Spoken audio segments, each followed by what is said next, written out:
जय हिंद साथियों, स्वागत है आप सभी का आज की इस महत्वपूर्ण क्लास में, जिसमें हम चर्चा करने जा रहे हैं सरकार के द्वारा या आरबीआई के द्वारा लिए गए एक महत्वपूर्ण फैसले के बारे में। और वो फैसला इतना ज़्यादा महत्वपूर्ण है कि उससे पूरे देश की जनता, चाहे वो गरीब हो, चाहे वो अमीर हो, चाहे वो छोटा हो, चाहे वो बड़ा हो, हर वर्ग इस फैसले से प्रभावित होने जा रहा है। और साथ ही साथ एक बार जनता को फिर से लाइनों के अंदर खड़ा करने के लिए सरकार ने मजबूर कर दिया है। जान रहे होंगे आज की इस महत्वपूर्ण क्लास के अंदर कि आखिरकार क्या है वो फैसला और किस प्रकार से ये भारतीय जनता को, भारत के लोगों को किस प्रकार से प्रभावित करेगा, और जो सरकार ने वादे किए थे इसके बारे में जब साल 2016 के अंदर, तो वो वादों को क्या हुआ और कितना कारगर रही सरकार इस नीति के अंदर, सब कुछ जान रहे होंगे आज की इस महत्वपूर्ण क्लास के अंदर। साथियों, शुरुआत करते हैं कि आखिरकार किस फैसले के बारे में हम बात करने जा रहे हैं। बट उससे पहले अगर आपने इस वीडियो को लाइक नहीं किया है, चैनल को सब्सक्राइब नहीं किया है, तो पहले उस काम को कर दीजिए ताकि ऐसी और वीडियोस आप देख सकें। चलिए शुरुआत करते हैं। साथियों, सबसे पहले हम आपको एक आर्टिकल्स दिखा रहे हैं जिसमें लिखा जा रहा है कि आरबीआई विड्रॉज 2000 रुपए के note from circulation to remain legal tender. यानी कि क्या कहना चाह रहा है ये न्यूज़ हेडलाइन, आरबीआई द्वारा रिसेंटली एक नोटिफिकेशन जारी किया जाता है और उस नोटिफिकेशन के द्वारा ये जानकारी दी जाती है कि जो मार्केट के अंदर 2000 रुपए के नोट चल रहे थे, आज से उनको सर्कुलेशन से बाहर कर दिया गया है।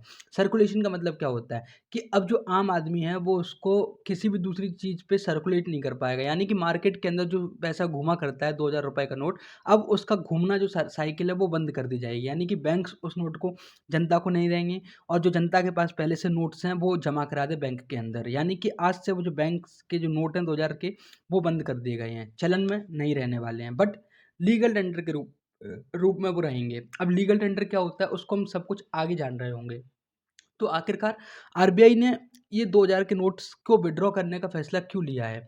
देखिए साथियों, साल 2016 के अंदर आरबीआई के द्वारा government of India, Modi ji announcement करते हैं 8 नवंबर 2016 के अंदर, और वो एक आदेश लेके आते हैं कि आज से 500 और 1000 के नोट्स को बंद किया जा रहा है। उसी आदेश के बाद सरकार जो है नए नोट्स को लेके आती है और नए नोट्स की सीरीज़ के अंदर सरकार 500 रुपए के नए सीरीज़ के नोट्स निकालती है और साथ ही साथ 2000 रुपए का एक नोट्स इशू करती है। उस 2000 के नोट्स को जब इशू किया जाता है तो वो सेक्शन 24(1) आरबीआई एक्ट 1934 के तहत इशू किया जाता है 8 नवंबर 2016 के अंदर। अच्छा, अब आरबीआई ये कहती है कि हमने जो ये नोट इशू किए थे वो इसलिए इशू किए थे क्योंकि जो भी मार्केट के अंदर जो पैसे की कमी है उस कमी को पूरा किया जा सके 2016 की नोटबंदी के दौरान। क्योंकि 2016 की नोटबंदी के दौरान क्या हुआ था कि 500 और 1000 के नोट सरकार ने वापस करवा लिए थे और जो मनी सप्लाई है वो थोड़ी सी बेटर अमाउंट के अंदर बनी रहे कि लोगों के पास पैसों की कमी ना हो। इसलिए हमने बड़ी अमाउंट का नोट जो था वो जनरेट किया था ताकि लोगों को ज़्यादा दिक्कत ना हो और लोगों को कम नोट में ज़्यादा पैसा मिल सके, इसलिए हमने उसको जारी किया था। आरबीआई अपने प्रेस रिलीज के अंदर ये भी बताता है कि हमने साल 2018-19 से ही इसके प्रिंटिंग नोट्स को, 2000 के नोट्स को हमने छापना बंद कर दिया था और 89% जो थे वो मार्च 2017 तक हमने 2000 नोट्स छापे थे। उसके बाद से 2018-19 से हमने इनको छापना बंद कर दिया है और करंटली जो है अभी इंडियन मार्केट के अंदर 3.62 लाख करोड़ रुपए 2000 रुपए के नोट जो हैं वो मार्केट के अंदर अभी मौजूद हैं। और आरबीआई ने ये जो पॉलिसी जारी की है, ये क्लीन नोट पॉलिसी के तहत रिजर्व बैंक ऑफ इंडिया ने आदेश दिया है कि हम 2000 रुपए के नोट को वापस लेने का ऐलान कर रहे हैं।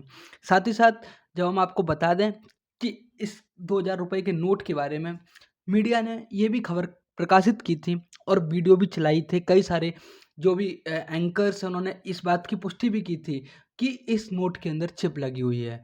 तो मैं सरकार से एक प्रश्न पूछना चाहता हूँ कि जब आपने इस नोट के अंदर ये चिप लगा के भेजी थी, जो आपकी मीडिया एंकर्स के द्वारा बताया जा रहा था, मीडिया के अंदर ये जानकारी फैलाई जा रही थी कि ये जो 2000 का नोट है इसको आप ज़मीन के 120 फीट की गहराई के अंदर गाड़ दोगे तब भी वो करप्शन पकड़ लेगा। आप कहीं भी छुपा के रखोगे वो पकड़ लेगा। तो मोदी जी, मैं आपसे, आपकी सरकार से ये पूछना चाह रहा हूँ ताकि ये जो जनता को असुविधा हो रही है आपके इस निर्णय की वजह से, वो ये पूछना चाह रहा हूँ कि आप ये बताइए, जब आपकी मीडिया के द्वारा ये बयान दिए जा रहे थे कि 2000 रुपए के नोट जो हैं उनके अंदर कुछ चिप लगी हुई है, तो अब वो चिप का क्या हुआ? क्या अब वो ट्रेसेबल नहीं है? क्या उसकी जो कार्य करने की जो क्षमता थी वो ख़त्म हो चुकी है? नहीं, ये सब कुछ फर्जी ढकोसले थे उस समय भी और आज के समय भी। जनता का महत्वपूर्ण समय को बर्बाद किया जा रहा है। जो जनता कहीं और समय अपना दे सकती थी, कुछ अदर काम में अपना समय बर्बाद कर सकती थी, वो अब जनता फिर से एक बार लाइनों में लगने के लिए मजबूर हो जाएगी और साथ ही साथ जनता के एक बार फिर से पैसों को, जनता के समय को बर्बाद किया जाएगा, जनता को मूर्ख समझा जाएगा। एक बार फिर से उन्हें जनता को लाइनों के अंदर खड़ा होना पड़ेगा।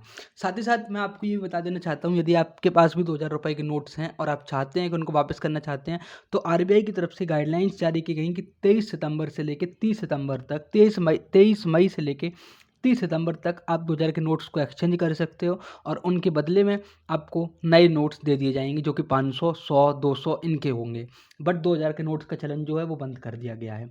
साथ ही साथ आरबीआई ने ये भी बताया है प्रेस रिलीज में कि उन्होंने 2000 रुपये के नोट को बदलने के लिए बैंक के अंदर स्पेशल विंडोज़ को भी बनाने का निर्देश दिया है। स्पेशल विंडोज़ के अंदर आप जाएंगे और जहां पर सिर्फ और सिर्फ इसी कार्य को करने का जो है प्रमुखता कार्य किया जा रहा होगा कि 2000 रुपये के नोट्स को ही बदलने का कार्य किया जा रहा होगा। तो ऐसी स्पेशल विंडोज़ बनाने का आरबीआई के द्वारा आदेश दे दिया गया है और एक बार में आप सिर्फ और सिर्फ 20,000 रुपये तक के नोट्स को ही एक्सचेंज कर पा रहे होंगे। यानी कि 2000 रुपये के 10 नोट्स को ही सिर्फ आप एक्सचेंज कर पा रहे होंगे एक बार, अगर आप बैंक में विजिट करते हैं तो ये कुछ आरबीआई के द्वारा फैसले लिए गए हैं कि 2000 रुपये के नोट को आज से चलन से बाहर कर दिया गया है। बट उसके साथ ही सरकार के द्वारा एक इस्तेमाल वर्ड किया गया था कि legal tender, continue as legal tender. ये क्या होता है? देखिए, लीगल टेंडर को समझने से पहले आपको एक वर्ड समझना होगा जिसको हम बोलते हैं फियाट मनी। फियाट मनी जो होता है उसको मतलब लीगल करने के लिए या फिर उस मनी को फियाट मनी बोलने के लिए 2 कंडीशंस ज़रूरी होते हैं। पहला तो उस नोट की फिजिकल फॉर्म में अवेलेबल होना चाहिए। 2000 रुपये का नोट फिजिकल फॉर्म के अंदर अवेलेबल है। साथ ही साथ उसको वैल्यू को मेज़र करने के लिए भी उसका इस्तेमाल किया जाता है। दूसरी कंडीशन फियाट मनी को बनने के लिए ये होनी चाहिए कि वो किंग, क्वीन, गवर्नमेंट या फिर सेंट्रल बैंक के द्वारा इशू किया जाना चाहिए। तो 2000 रुपये का जो नोट था, जो अभी तक चलन में था, वो फियाट मनी की कंडीशन को फुलफिल कर रहा था। कैसे? पहला तो ये फिजिकल फॉर्म में अवेलेबल था। फिजिकल फॉर्म का मतलब कि आप इसे छू सकते हो। दूसरा, इसकी एक खुद फिक्स्ड वैल्यू थी जो कि 2000 रुपये तक की वैल्यू थी। ना तो ये नोट 2000 रुपये से ज़्यादा का चलेगा और ना ही ये 1500 का चलेगा। यानी कि चलेगा, इसकी फिक्स्ड वैल्यू कितनी है? 2000 रुपये ही है। साथ ही साथ इसको सेंट्रल बैंक के द्वारा, जिसको रिजर्व बैंक ऑफ इंडिया के नाम से भी जानते हैं, उसके द्वारा इसको इशू किया गया है। दैट मीन्स ये तो हो गया फियाट मनी। लेकिन लीगल टेंडर का मतलब क्या होता है? लीगल टेंडर का मतलब ये होता है कि फियाट मनी तो है, लीगल टेंडर के अंदर फियाट मनी की कंडीशंस तो फुलफिल होती हैं कि वो फियाट मनी होना चाहिए, तभी हम उसको लीगल टेंडर बोलेंगे। लेकिन उसके साथ एक एडिशनल कंडीशन ये हो जाती है कि कोई भी उस मनी को लेने से मना नहीं कर सकता। उदाहरण के तौर पर लीगल टेंडर जो होता है वो एक फियाट मनी तो होता है, लेकिन उसके साथ एक एडिशनल कंडीशन ये जुड़ जाती है कि तुम उस नोट को लेके जा रहे हो किसी मार्केट के दुकानदार के पास, तो वो मना नहीं कर पाएगा कि तुम इस नोट से मैं तुम्हारे ट्रांजैक्शंस नहीं लूँगा।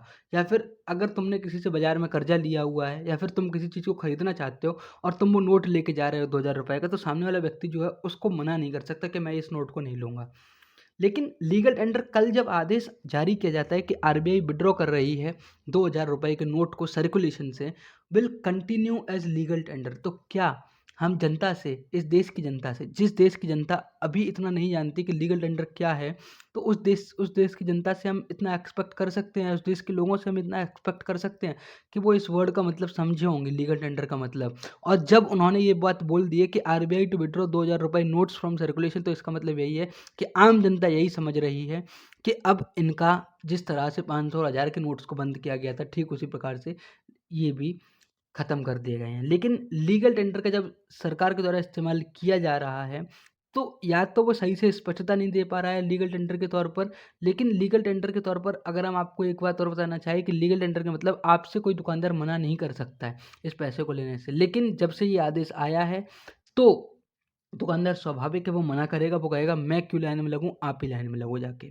तो इसलिए वो मना करेगा, स्वाभाविक सी बात है, हर इंसान अपना फ़ायदा देखता है। तो लीगल टेंडर का यहाँ पर इतना कोई महत्वपूर्ण भूमिका नहीं रहने वाली है इस शब्द की। लेकिन हाँ, आरबीआई ने अपने इस टर्मिनोलॉजी में इस शब्द को इस्तेमाल किया है लीगल टेंडर, तो वो मैंने आपको समझा दिया कि लीगल टेंडर होता क्या है। लेकिन अब मैं आपको एक बात और बता देना चाहता हूँ यहीं पे कि लीगल टेंडर का तो शब्द क्लियर हो गया, लेकिन इसके साथ आप ज़रा इसको देखिए, रिजर्व बैंक ऑफ इंडिया ने इसको नोट को वापस लेने का फैसला ले दिया है। आपको उम्मीद करते हैं आपको ये वीडियो पसंद आई होगी। वीडियो अच्छी लगी हो तो वीडियो को लाइक कीजिएगा, चैनल को सब्सक्राइब कीजिएगा और मिलते हैं आपसे अगली वीडियो के साथ। तब तक के लिए जय